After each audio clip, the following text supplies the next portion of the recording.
What's up, everybody? I don't know if you can see this engine. Go down a little bit. Show you a little something. How a piston gets installed. A lot of people know how this already, so sorry if you already know. But got a brand new piston here. They're pressed on. They basically heat this up right here. Drop the they slide the pin through there and then they lube it up. That's what it looks like.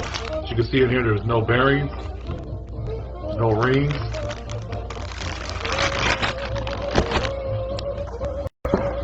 Get a box of rings. They got to be the same size as the piston. You know, if the stock piston, say if it's 350, is 4 inches. If they have to bore out the block, they have to buy bigger pistons to take up the space. Rings and bearings come in a box and they're labeled top, second, and then there's a bearing, so you can't mess up. So I just installed these right here.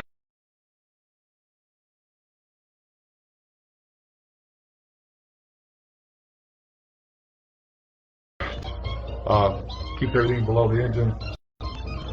I got these little boots right here. The reason for those boots is I'm about to drop it down the cylinder. I don't want it to scratch the cylinder walls as it's going down in its place. So I'll put these little on here. Put this down real quick. And since this thing is coming permanently in the engine, I'm actually going to put a bearing on it now. There goes a bearing. It's got a little latch on it. Probably can't see.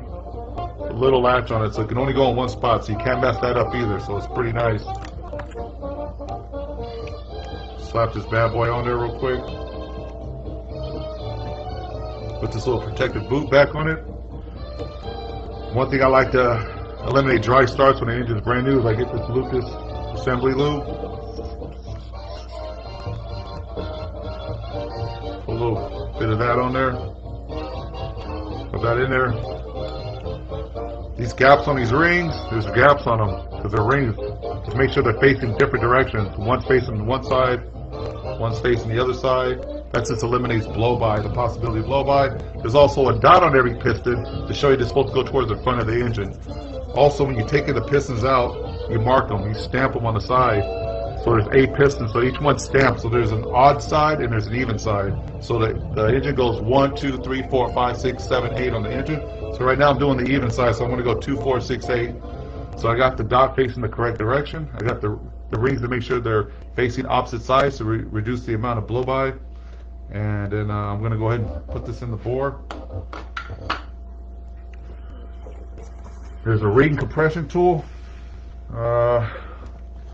Little guy right here. They come in different sizes. This is a 283, so it's got a smaller bore. So I got the right size. Just going to put this little guy right here. And what it does, it just squeezes the rings. I don't know if you can see that. It's kind of hard. I can't get any closer. I can't hold the camera, but so I'm squeezing the rings so they'll actually slide down in the bore. Little, this is called a like an engine hammer. Has a lot of throw to it, so just tap this bad boy in there. Piston's down there. Last thing you want to do is turn the crank so the crank is downward. I know it kind of sucks, man. I don't have somebody to hold the camera for me to show you what I'm doing. Just if anybody's out there wanting to ever build their own engine, I'll be glad to show you everything. There's no secrets. I don't ride like that. We'd love to show anybody who's interested. But piston's going downward. It's going to land right on the crank.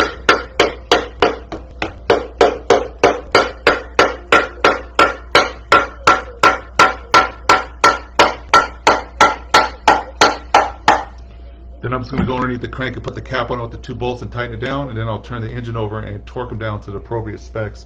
That piston, when it's brand new on the engine block, it'll actually go up and down. It'll actually make a groove in the bore of the block, and that's where actually